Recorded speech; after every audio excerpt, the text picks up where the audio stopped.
Hi, I'm Tim. Welcome to Watchbox, and thanks for logging on. As ever, we are waking up with watches for the weekend, and everything you see here is for sale. Names, references, and prices are in the description below. And of course, we have tmosso at thewatchbox.com, your purchase and pricing inquiry line for your questions about anything you see here and anything you see on Watchbox Reviews. Direct to me and my crew from you. All right, let's talk. Let's talk about a timepiece that I owned for 4 years. Tech crew, if we can, get the center monitor running again, but if not, we're still cool. It's a little bit tougher for me to focus on the watches when we don't have the visual, but I'm going to do my best, guys.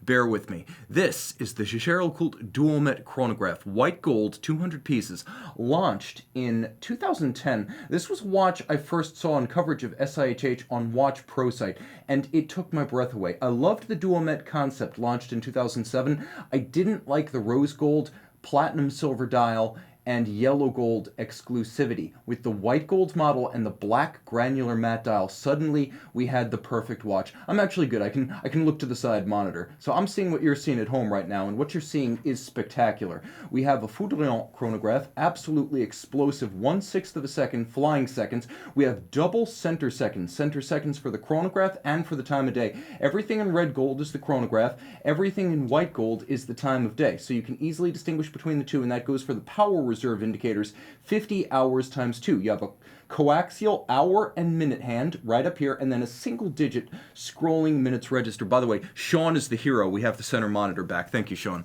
Okay, jumping into the case flank itself, we'll take a break from the dial, but we'll come back to it. You can see that this is welded lug construction with satin finished mid case, and then the lugs actually welded on.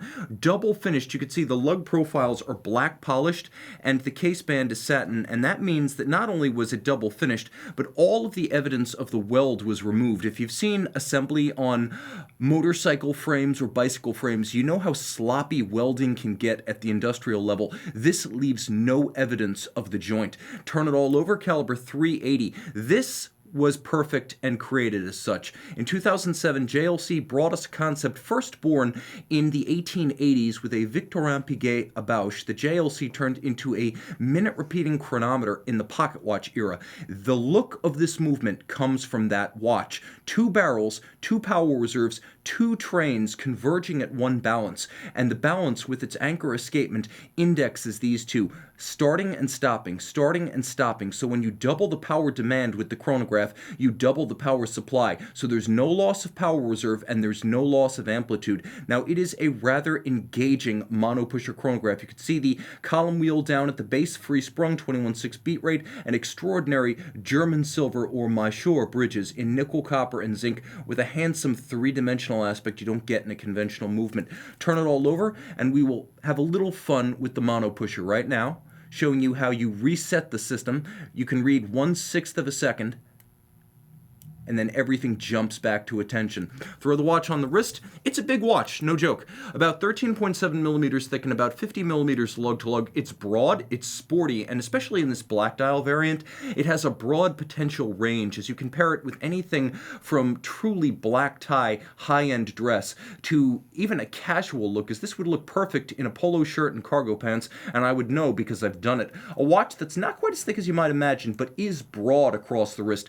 Think full-size, not oversized. That is a very special piece, and it has one of the best straps JLC ever fit to one of its watches. JLC straps are hit or miss. Some of them feel like flat cardboard. This one feels lush, substantial, thick, bolstered, and of course it has a full deployant clasp, not the pin buckle that you would see on later Duometre variants. 200 pieces individually numbered for 2010. Now we go from JLC to an independent and a great one, building somewhere between 500 and 1,000 pieces a year, designed in Belgium but built in Switzerland. Ressence watches are among my favorite independents. First, because of the innovation. There's no other watch that looks or works like this. And second, because they're nice folks. Right up to the founder and lead designer, Benoit Mintians, these are absolutely awesome people who ride their bikes to work, and folks who ride bikes are always nice. As long as they're not road cyclists. I'm a road cyclist, and even roadies hate roadies. So you can see right here, it is a planetary style display and a regulator. The ROCS module is over 100 pieces and 15 jewels on top of an ETA 2824 base in this Ressence Type 1 blue. Now you can see 42 millimeters in grade 5 titanium with a large cambered sapphire sapphire. It is a featherweight watch on the wrist. You are looking, and I'm going to be clear here, you are looking at 10 a.m. 10, and of course, we set the minute hand to 60, and then you can see that the 7-day indicator, which moves clockwise, is on the last of the solid white arcs, and you can see it's in the first half of that white arc, so you know you're looking at 10 a.m. rather than 10 p.m. It will continue to move onto Saturday and Sunday as it advances along. There is a runner, and if you're wondering why it seems that the seconds hand isn't moving as quickly as the seconds hand should, it's because many of these Ressence runners run in 90-second circuits. All of this is loomed and spectacularly. The watch has no crown, all adjustment made via the case back, and a retractable winding and setting lever. Now, it is automatic, so you don't need to wind it by the case back, though you can if it stops. And of course, a timepiece that is set entirely using the case back, a wonderful piece of theater, though not a high complication. There's a lot to love when you're entertaining your friends with this watch. Spectacular satin-finished blue galvanized dial, a lovely piece, and easy to wear with wire-style lugs. It's almost like an old Panerai 3646 combat watch, or what would later come to be known as the wire lug radiomere. Very much in that vein. You can see it's also low on the wrist, so if you want to wear this with formal attire or a tight cuff, it'll actually work quite well in that capacity. Sticking with our blue dial theme, I don't know that you can call Seiko and Grand Seiko an independent. Yes, it's an independent, but when you're talking revenues in billions of dollars, a distinction has to be made. That's why smaller independents like Ressence, like Romain Gauthier and FP Journe prefer to be called the indies, whereas Grand Seiko is really just an opposing superpower.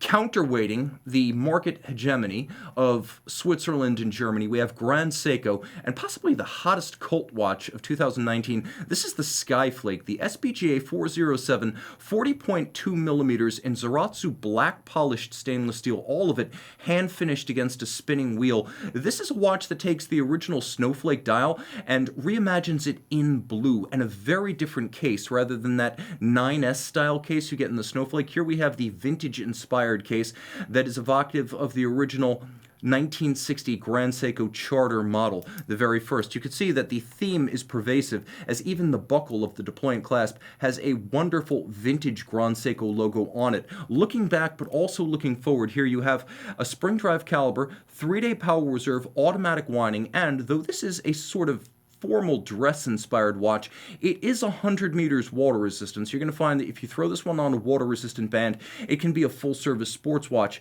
You have, of course, the power reserve indicator, 3-day power reserve, automatic winding, stop seconds, quick set date, and that lush, granular, billowing, varnished, and stamped dial to create the image of snowdrifts as seen from Grand Seiko's Northern Japan studios, where these watches, the spring drive timepieces, are made. You have the continuous smooth sweep with no jump, stagger, start, or stop.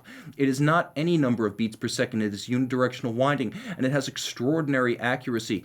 Although it is driven entirely by the spring, it has no batteries, no capacitors, and no stepper motors. It is accurate to within 15 seconds per month. Remember, a COSC Swiss chronometer is accurate to -4 + 6 seconds per 24 hours. That could still earn a COSC certificate.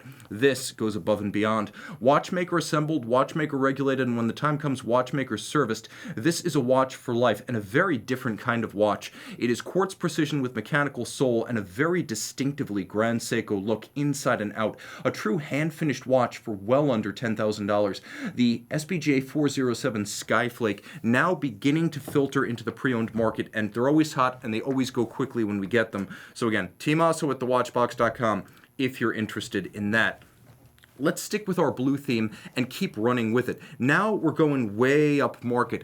Back to the best of the West, Patek Philippe, an institution in Geneva, and arguably the haute de gamme brand in the industry, able to trade blows with everyone from some of the smaller independents like FP Journe to the likes of Greubel Forsey. The watch you see here, though, is a wonderful and emblematic Patek featuring a Calatrava-style blended lug case and a perpetual calendar with a micro-rotor automatic. This is the 5140P001. It is a timepiece that was launched back in 2006, though this model is from later on. You can see, due to the Patek Philippe seal on the case back, you know this one was made after midpoint 2009. 37.2 millimeters in platinum and easy to wear. The interesting thing about this watch is because of the pusher adjuster for the calendar down at 6 o'clock, the diamond, because this is a platinum Patek, is actually up at 12 o'clock. Throw it on the wrist. Perpetual calendar with 3 coaxial registers and super slim. This watch is about 9 millimeters thick and very low on the wrist. You can see it easily slides underneath the cuff. My wrist, for those who are new to the program or just need a refresher, is 16 centimeters in circumference. And you could see from a distance the personality of this watch. White, bright, polished, gleaming platinum case and that explosive metallic sunburst dial in blue. This is a Patek with personality and soul. Turn it all over. You could see that the timepiece features a micro rotor automatic, and if you look adjacent to the rotor, you could see the free sprung balance adjusted as a chronometer would be in 5 positions. Super slim. The entire movement is under 3 millimeters thick without the module, and even with the module, thanks to the micro rotor, you get a watch that's as slim as a manual wind and yet as convenient as an automatic. Now, if you look here, you can see engine turn perlage on the base plate, Côte de Genève all over the bridges, perfectly aligned across the bridges too, and you can see how one side is dark and one side is light. That's a real abrasive wheel Côte de Genève rather than the stamped kind you find everywhere else in the industry. All screw heads black polished, and you can see as I turn the watch through the light, the glint and the gleam of all those finely finished surfaces, including the satin finish of the barrel as well as the train. And you'll even note that there is a satin finish to the anchor point, the anchoring wheel on a bearing underneath the micro rotor. All screw heads once more black polished with chamfered slots in circumference. And I'll try to hold this watch and show you some of that mirrored beveling on the edge of every bridge. That's what you get standard on every Patek. It is beautifully executed, and you can really see it quite well adjacent to my finger here, glinting, gleaming, and glowing. Now, that is a special piece, but I should mention, if you want rarity, it helps to go with discontinued models that had a short production run. We've just seen the run-out list for Patek Philippe for 2020. We know what's discontinued. It's public information. It's out there on the fora, and I can tell you that this watch has been discontinued. Now, this is the 2017 Basel launch, Patek Philippe 5960 01G001. Why not the 5960G? Because, well, that describes the old 100-piece Moscow boutique edition. This is not that. A handsome red, white, and blue dial, or I should say red, blue, and silver dial. It has the granular finish that you find on the 5524 Calatrava Pilot, but it also has some of the elements of the Calatrava Pilot, including the cross-stitched, vintage-inspired aviator cued strap and the Clevis-style counterweighted buckle that you get on the Calatrava Pilot. So this one's a little bit of an unofficial Patek Philippe Pilot. Now, the watch itself is 40.5 millimeters in white gold, so it's got a fair amount of heft to it. You can also see that it is a flyback chronograph, so you can reset and restart with a single push of the trigger. Now, while the watch does not feature any constant seconds function when you stop it, it's a rather dead dial. What you can actually do with these flyback calibers based on the 28-520 movement is you could set the watch and then just use center seconds. Leave the chronograph running full time. With the vertical clutch, there's no danger to that. And when you set the time, zero the seconds hand, and effectively that acts as the hacking. An annual calendar as well as a flyback chronograph. You can see hours and minutes on a scale down at 6 o'clock. There's also a small window that tells you whether you're looking at day or night, so you know when not to reset the annual calendar. The annual calendar need be adjusted only once per year in the jump from February to March. Turn it all over. I spoke of the Patek Philippe 28-520 caliber, and that's exactly what we have here. Launched in 2006 on the original 5960 and the Nautilus chronograph. It's a 55-hour power reserve automatic winder with a vertical clutch and a column wheel, and you can see some flourishes that you don't see on the 240 micro rotor we just saw, including circular Côte de Genève on the bridges as well as the rotor, and then an elaborate micro engine turning spiral form perlage at center. It's a good looking watch on or off the wrist, but as with most watches, on is better. Now, on my 16 centimeter wrist, you can see it's a full-size timepiece, broad across the wrist at almost 50 millimeters. I should mention that the shape of the lugs really matters here, as it arcs around the wrist. So if you are borderline for this watch, and I'd say borderline is about 14 centimeters, give it a chance. You can see how much clearance I have on both sides, but also how the watch sort of just conforms to the curve of my wrist. Rather than flaring out, it ducks down at the edges. Good design and good ergonomics. Patek. However, if you want something that's borderline vintage, without compromise, and emblematic of Patek's most, I would say, distinctive, ongoing, complicated wristwatch family, it would have to be a Perpetual Calendar chronograph. There's been one in the catalog, in the wristwatch catalog since 1941 with the original 1518. And this right here is a model launched in the mid-1980s, 1986 to 2004. This is the 3970, 36.2 millimeters. This example is in white gold. It is a wonderful and wonderfully comfortable traditionally sized men's dress watch. Now this is a great unisex option. It's wonderful if you want discretion. This doesn't pop up the way a Nautilus does. It doesn't declare itself the way one of the larger Patek complications would. Everyone loves, in theory, something like a 5208 or a 5207 or a 5316, but at the end of the day, you want to be able to wear your watch without feeling like you need a bodyguard, and a smaller case can really achieve that. Also, if you're a lady collector who enjoys men's watches, this is a great option that's going to look properly proportioned. And remember, these watches were made as recently as 2004, so this is not a petite vintage timepiece. It's nicely sized and thoughtfully detailed. As you can see, the condition of this one is superb. The beveling on the lugs remains sharply defined, and that's the first thing that goes when these things are poorly refinished. So you can see the beveling is deep, the knurling is sharp, and the character lines, including the concave bezel, all intact. You can see just how much detail there is on that case flank with the rounded case, the concave bezel, the lugs, which, as with the JLC we saw earlier, are actually welded on, and you can see in profile that we have not refinished this watch, nor will we. The break between the case band and the lug is very sharp, and the polish remains all original. Now you can see the case back, the CH2770. This was based on the Lemania 2310 of Bausch. So 65-hour power reserve. I may as well go through all of the changes Patek made from the basic Lemania, which shares a family tree with the original Omega 321. The changes are everywhere. First, the power reserve. Standard Lemania 48 hours, Patek 65. Lemania mobile stud index, Patek free-sprung gyromax adjusted in 6 positions. The standard watch a Bausch would feature a flat hairspring, Patek a handmade Breguet overcoil. The standard version would not feature a fully jeweled lateral clutch. The Patek version does indeed feature a fully jeweled lateral clutch, as well as a capped rather than bare column wheel, so the levers and horns, even if shocked, can't jump up out of their crenellated towers. That was the original purpose of a capped column wheel. And of course, Geneva hallmark finish. You can see the Poinçon de Genève on the half bridge for the balance. Beaten away at 18,000 vibrations per hour, it is as good gets, with fully finished satin and beveled steel chronograph yoke, levers, and all associated mechanisms. You can see that these are steel components that are satin finished on their top, and then you can see the Côte de Genève is across the rhodium-plated brass, with engine-turned perlage on the base plate, the black polished screws with chamfered slots and circumference. And let me see if I can show you just how much fine finish there is in terms of polish, as you can really see the beveling on the edge of the chronograph bridge lighting up, mirrored, rounded, optically smooth, and finished with wood to create the true mirrored finish, not the machined bevel you get when you use automation. You can also see the satin and the Côte de Genève exploding across the movement. It is blinding Geneva silver finish in steel and rhodium-plated brass.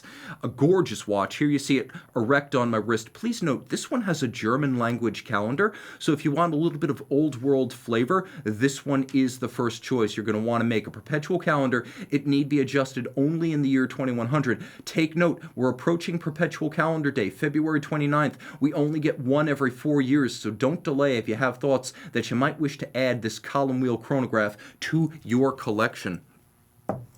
Now let's stick with our haut de gamme theme here, but let's talk about a couple of brands that so far have been absent on the show.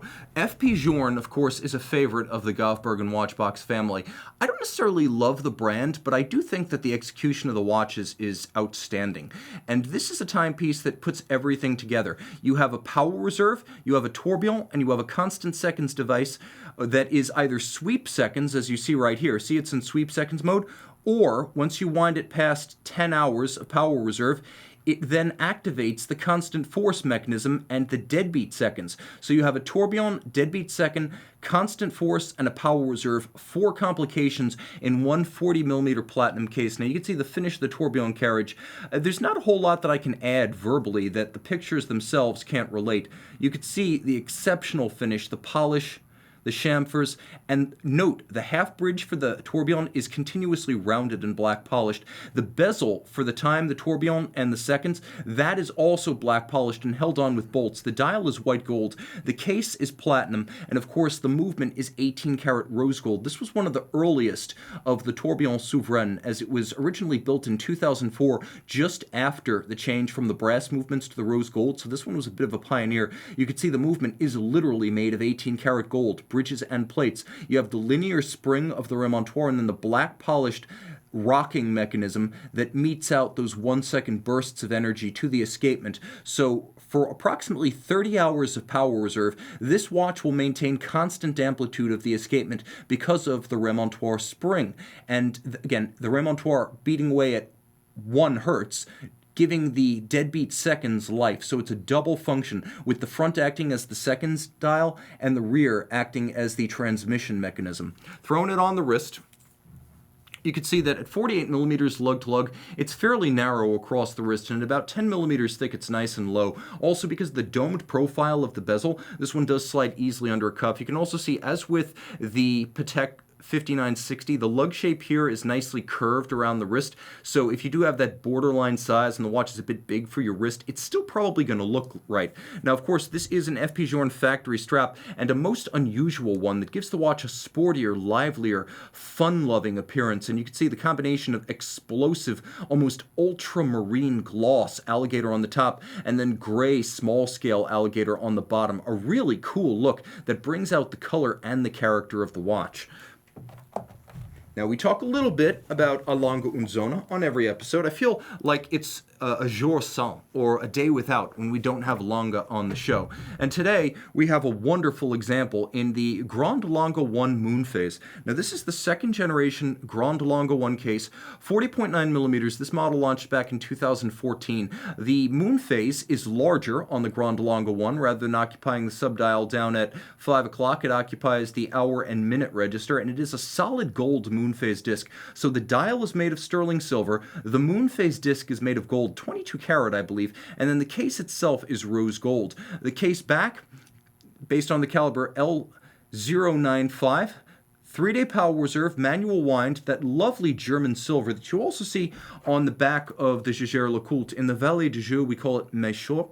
Here we call it German silver. Nickel, copper, and zinc. It's the copper that gives these movements their golden hue. And the reason both of these watches use that material, despite different nationality, is that both of these watches are designed to recall the pocket watch era, which for JLC was the era when this dual wing concept was born. And for Lange, well, it was essentially their heyday, as the company was a pocket watch manufacturer in the 19th century and then collectivized by the communists in the 1950s. So most of the original Lange company's history was pocket watches. You have the 3/4 style bridge, you have the jewels set in blued screw fixed golden chaton, so rather than pressed into the bridges and plates, the jewels are held in place by screws, and then there's freehand engraving on the half bridge.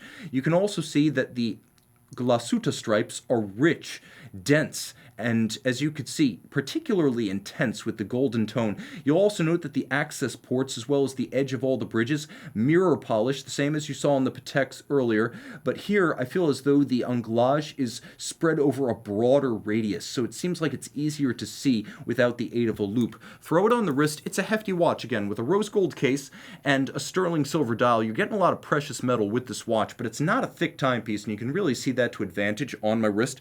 It's comfortable, it's low slung, and the post-2011 Grande Lange 1 is 1 millimeter smaller than the original that came out in 2003, so if the original case was just a bit too large for you, this one might be just right. We'll speak about a brand that is undoubtedly an independent. I'm not going to call them an independent on the level of a Patek or an Audemars, because they're certainly not that size, neither in terms of volume nor revenue, but Arnold Son, which is the house brand of the manufacturer La Jouperet, creates some of the most distinctive and distinctively smart watches available. This model was launched in 2013, and it is the UTTE, the ultra-thin tourbillon, 42 millimeters in rarely seen precious metal palladium. It is PD 950 hallmarked. That is the case as well as the buckle. The 42 millimeter case is only 8.4 millimeters thick. That's from the bottom of the lugs to the top of the crystal. And the movement inside, caliber 8200, features a lovely nickel anthracite finish across its bridges. And you can see it's properly sized for the case, the mark of a true manufacturer. But it's also quite thin in its own right, as the movement is only 2.97 millimeters thick. And this in spite of an 80-hour power reserve. And as you can see, a 14 millimeter diameter tourbillon cage that is extraordinarily large. 14 millimeter tourbillon cages are huge, and this is a flying tourbillon. As you can see, it doesn't just spin without an upper bridge to block the view, but it protrudes significantly in 3 dimensions from the dial base. Now, the dial has 3 different finishes. There's a lovely silver satin granular or opaline to the hours and minutes. There is a satin finished brushed metallic silver around the edge, which is dished like a flange or rejo. And then you have a lovely sandpaper like thick granular gray base to the dial itself. It's spectacular, and you can see because of the Arnold Son lug design, the watch is almost lugless. You could see that the lugs don't project beyond the case. So this watch is only about 44 millimeters lug to lug, despite being a 42. And I promised you a thin tourbillon, and this is that. Ultra low on the wrist. This was one of the thinnest tourbillon watches in the world when it debuted back in 2013. And you can see how really close coupled it is. The fit is outstanding. You can feel it's precious metal, but because it cradles the wrist rather than flares out, it's suitable for a wrist as small as 13 centimeters circumference, and I would rarely say that about a 42. You can also see that the watch sports high horology finish on the reverse side.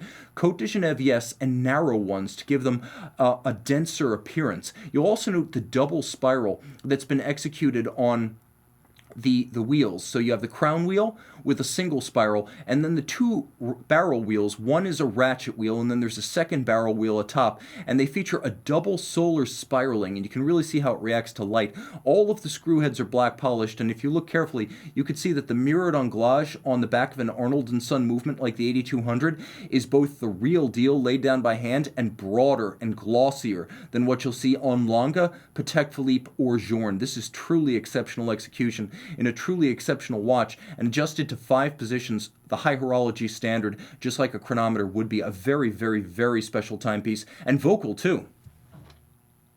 You can hear it as a nice slow chug-a-chug. I'm going to hold it up to the mic.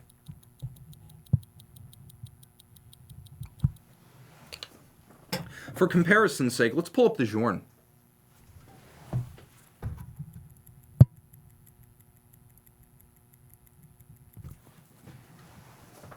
We have one more tourbillon on the table today. Okay, shifting gears, sports watches, and large ones. Let's talk about Panerai. The Officine launched the watch you see right here, and this is the Panerai Luminor Marina PAM 117. It is the Luminor Marina Destro, or lefty, titanium and 44 millimeters.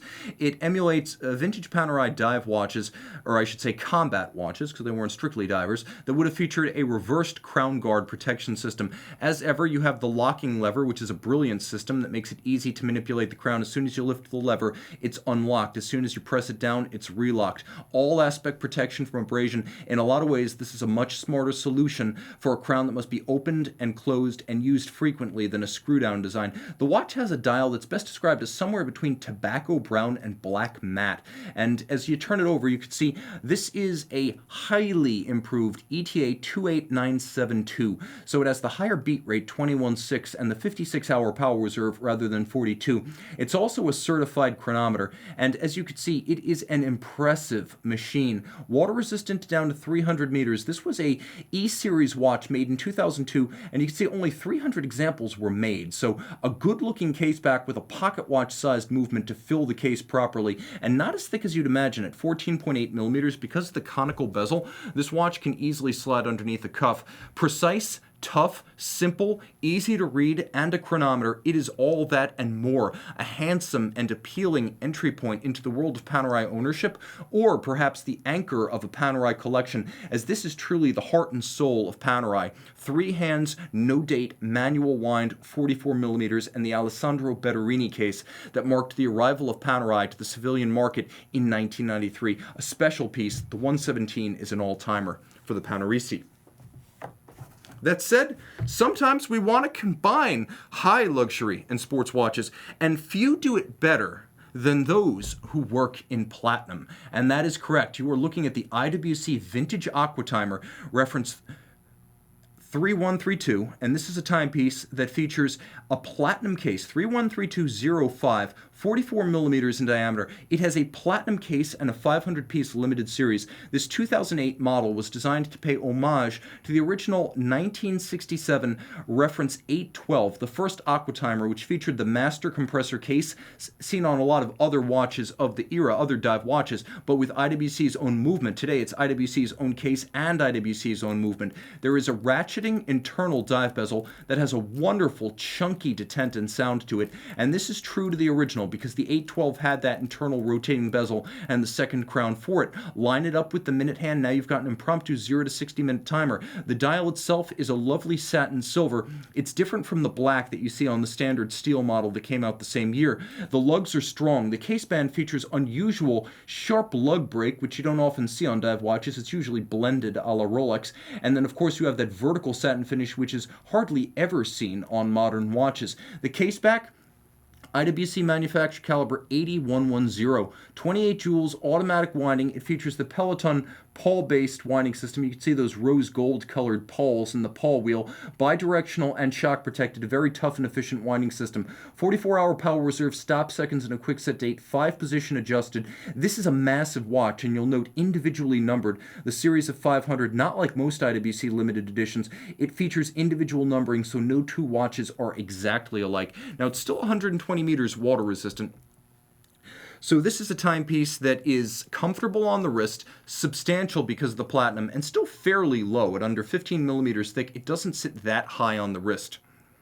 And it's a timepiece that I think you have to call as it is, one of the most exquisitely private experiences in the world of luxury diving, as the watch is platinum and indistinguishable from steel. Also, not a Portugueser and not a pilot. It doesn't declare itself as gaudy, visible, and readily identifiable to those who aren't deeply into the IWC brand. The Aqua Timer is a bit off the beaten path, but this references real history inside and out, and unlike so many of the Aqua Timers past and present, this one does feature a manufacturer caliber and a display case back. A very special watch, and I'm going to let you hear that internal rotating bezel because it has the chunkiest sound you'll ever experience with the dive watch.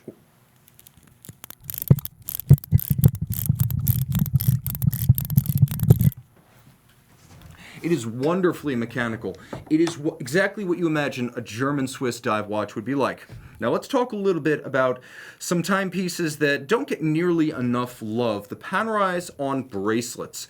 I try to feature more Panerai content, and today we're looking at the PAM 977. This is a Luminor Marina, 42 millimeters. This is a design that came out last year and is extravagant and premium in ways a lot of past Panerai watches were not. You have that vertical satin finished, almost stainless steel-like dial. You have the cyan blue of the second sand, and then all applique indices and bi-Arabic numerals. The watch at 42 with a full Panerai bracelet is a different look and a different size than we're used to seeing, and thanks to the second generation caliber 9000, the 9010 is in this case, it is a much thinner watch. The second generation caliber 9000 3-day automatic is almost 2 millimeters thinner than the previous 9000, which is to say the whole watch itself sits a lot lower. Highly water resistant, loomed, wearable in size, and very comfortable. At 42 millimeters with a full bracelet, this suddenly becomes a viable alternative to watches like a Rolex Explorer 2 or even a GMT or Submariner. If you're looking for a full bracelet stainless steel sports watch presence with abundant water resistance and tons of luminescence, you still have that device protecting the crown, and it's important to note that not only do you have the device protecting the crown, but you could see echoes of its crescent form in the design of the bracelet. As you can see, each individual link recaps the crown guard system.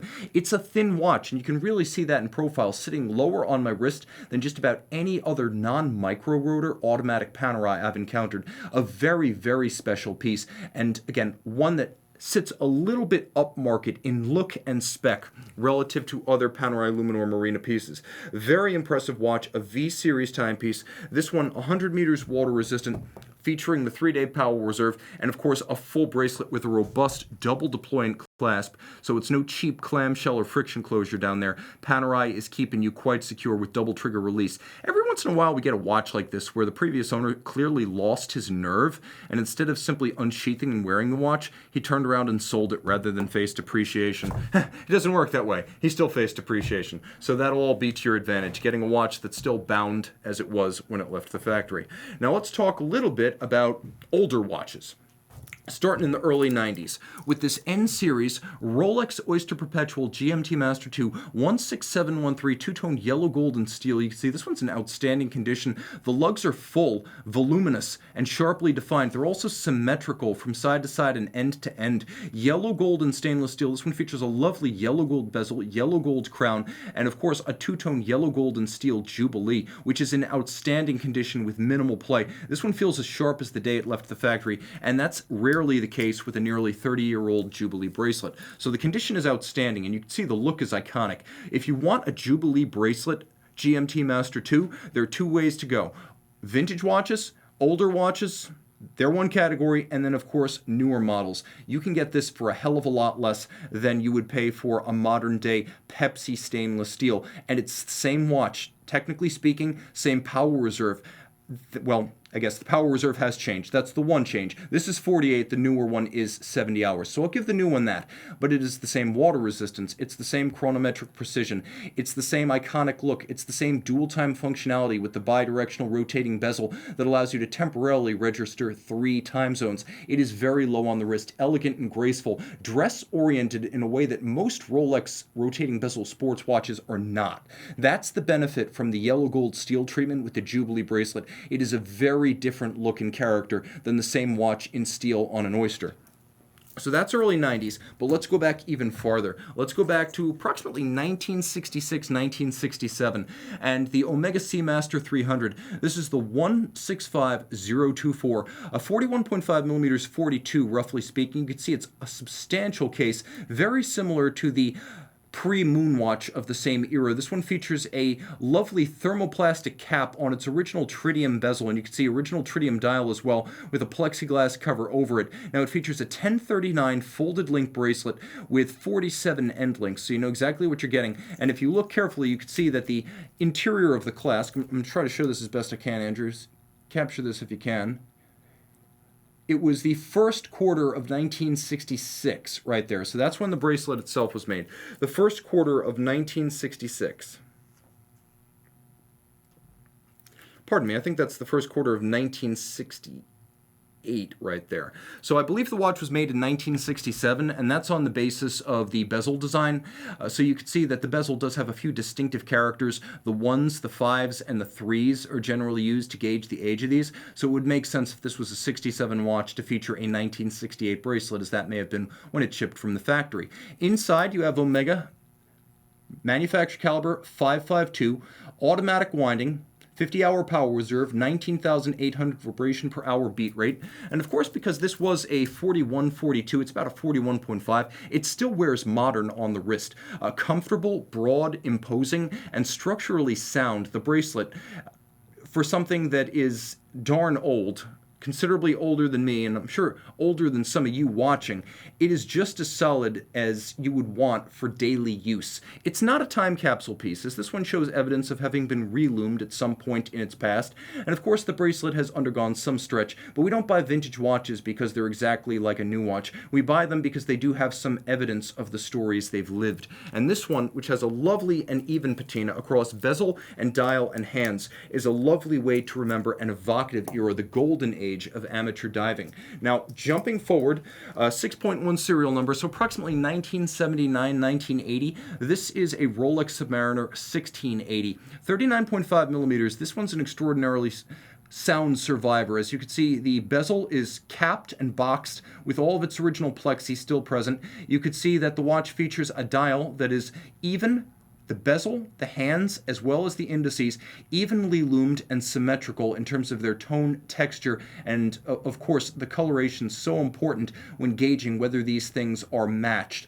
You'll also note that there is no water damage or oxidation on the dial, despite this being a utilitarian watch, and many of these were not treated well, nor were they properly maintained. This example shows a tremendous amount of evidence of original factory craft, inside obviously, but also outside. As you can see, there's even evidence of a little bit of the original factory bevels on the lug profiles, and you can see that to good effect on, let me jump over to the crown side.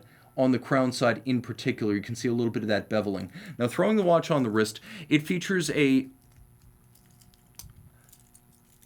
pivoted end link, hollow center link bracelet, and on the wrist, it's essentially indistinguishable from a modern sub. The thing about Rolex's most iconic models, the GMT, the Daytona, the sub, you can identify them across generations. And even in this case, where you have a watch that's now about 40 years old, you have a situation in which anyone walking out of a store with a 2020 Submariner is going to recognize this watch as visually and indelibly related to the watch that he's wearing. You can never decouple this watch from its heritage. There's no planned obsolescence in Rolex design. Let me take a quick look at the bracelet and see, because I believe this is a later bracelet. Yes, this is a 93150 from the 1990s. So though the watch is approximately 1979, 1980, the bracelet itself is considerably more robust and newer. So at some point, someone ordered a Rolex factory accessory bracelet. As a result, it is far more secure with structural integrity you would not find if this watch were on its original 1980 bracelet. So a nice, comfortable timepiece that you can wear every day without a care. I still wouldn't swim with a vintage dive watch, but this is about as uncompromised as you can get within the world of vintage. A nice, honest, intact watch that is daily drivable. Speaking of Rolex, well, we have two Daytonas here. I've been getting a lot of questions lately about the white gold 116509, and I have one of those. I have a V-Series 116509, 3-day power reserve, vertical clutch, column wheel, in-house caliber 4130, and of course 100 meters water resistant with a satin silver dial, radially arrayed, white gold Arabic numerals, and of course both of these watches are 40 millimeters. Let me get my polishing cloth real quick. But what sets this 116520 apart is the crisp combination of the black dial and the silver of the steel. And again, I need a little bit of elbow grease right there. And you can see the watch is stunningly beautiful. Now, though these watches are the same size, I feel that the black dial wears larger. It's more imposing. It has a redoubtable look. It means business on the wrist. Whereas I find that the silver dial is a little bit more tropical, perhaps a little bit more leisurely, perhaps a little bit more sporty. It has a raffish playboy flair to it. You also feel the difference in the hand. I'll give you a quick wrist shot of each one. They are mechanically identical, each one with a 3-day Rolex 4130 movement. And on the wrist, I have to say I prefer the steel in look, though I prefer the gold in feel. This is an impressive watch, and if you're going to buy a Daytona, I've always said the black dials seem more powerful, punchier. They have more of a presence on the wrist, and that's certainly how I feel about this 116520. Now, these were discontinued after 2015 with the arrival of the ceramic bezel, so they were made from 2000 to 2015 before the new ceramic bezel black and white came out. Now let's take a look at the white gold watch on the wrist. There's no doubting that this is a more distinctive Daytona. These are less common by far. First of all, the white gold models are a fraction of steel. Second, this particular dial among the white gold models is a minority option, which is to say you're not likely to encounter one of these even in a Daytona heavy office space. And you do feel the difference of the white gold on the wrist. It is very, very punchy. A Rolex white gold bracelet is like any other brand's platinum bracelet, such as the solidity of the links and the clasps. Now, jumping into what I believe to be the most exciting watches in the show, let me present to you first Vacheron's Molt Chronograph Perpetual Calendar. 39 millimeters in platinum. This model came out in 2000. It features an extravagant set of lugs and bezel. 39 millimeters, 13.8 millimeters thick, 47.2 millimeters lug to lug. You can see a lovely white gold Moonphase disc down at 6 o'clock, perpetual calendar, white gold hands, white gold half-frosted broadsword hands, dart-style indices, and then on the case back, a hinged hunter case back. It is essentially the same level of finish as we saw on the Patek CH2770 on the 3970 earlier. The same basic movement. Vacheron finishes a little bit differently. Different style yoke, different chronograph bridges, and finishing of the highest caliber, albeit visually distinct, right down to Vacheron's distinctive use of a swan's neck black polished regulator and a small hooking guard for the hairspring, that little gold wire that runs across the hairspring to prevent it from getting hung up on the regulator. So Vacheron does do things its own way with the same Lemagne 2310 Bausch. In platinum, the watch is exceptionally hefty on the wrist. You can see Vacheron Constantin Genève on the back, and a sizing that is fit for a king with a wrist of any size. You really feel this watch, even as it's not a big bully and is even a unisex option, because of those lugs and the drama of the case design and the pushers. This is a watch that reads as impressive, even though it's 1 millimeter smaller in diameter than the Rolex Daytonas we just saw. This is a truly special watch, and with people paying $70,000 for steel Nautiluses on the pre-owned market, it's shocking and almost criminal that you can pick one of these up in the $50,000 range. In the 50s, you can get a Vacheron Perpetual Calendar Chrono in platinum of the highest grade. So, what do I have that can match that or surpass that on the table? I've got only one card to play, and it is the first example I've seen of the 2010 GPHG Men's Watch Prize winner, the Laurent Ferrier Galet Classic Tourbillon Double Spiral. Grand Faux enamel dial. You can see the combination of white and black and red with a polished chapter ring. Enamel, all of it Grand Faux with a lovely undulating texture, a little bit like an orange peel when you look at it under a loupe. 41 millimeters in yellow gold with what might be the sweetest winding action I've ever experienced on a manual wind watch. I'm going to hold it up against the mic.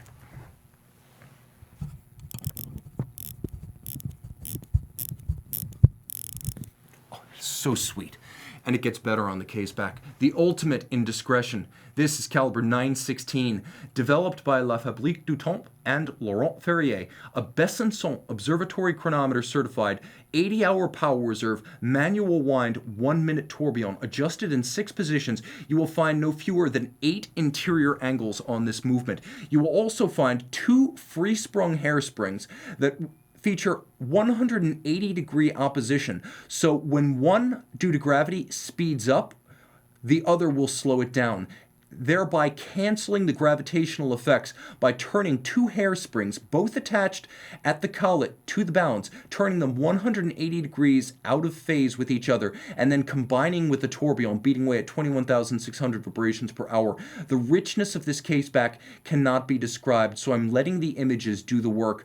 But the edges, the anglage, the beveling, it's as broad as we saw on the Arnold Son. The Côte de Genève are the richest we've seen on the table tonight, and the execution of the interior angles second to none, as I doubt all of the other haute de gamme watches on the table this evening have even 8 interior angles to boast. Seeing that in one watch is shocking. A truly special timepiece with a great presence on the wrist at almost 50 millimeters lug to lug. It will never be called petite, though it will always be acknowledged as discreet. This is a tourbillon for you and you alone. Share if you wish, hide if you desire, and low slung at 13 millimeters thick and comfortable with a graceful arc across the wrist. That is the best I've got. Folks, everything here is for sale. Email tmosso@thewatchbox.com for purchase and pricing. Some of what you see here is appearing before it gets on our website, so you've got the first crack, but the show is becoming an event, so everyone who saw it knows what you now know. Again, tmosso@thewatchbox.com. Prices are in the description. Thanks to you, thanks to my crew. Big thanks to Sohne who fixed the center monitor. Time out, Tim out. Thanks for logging on.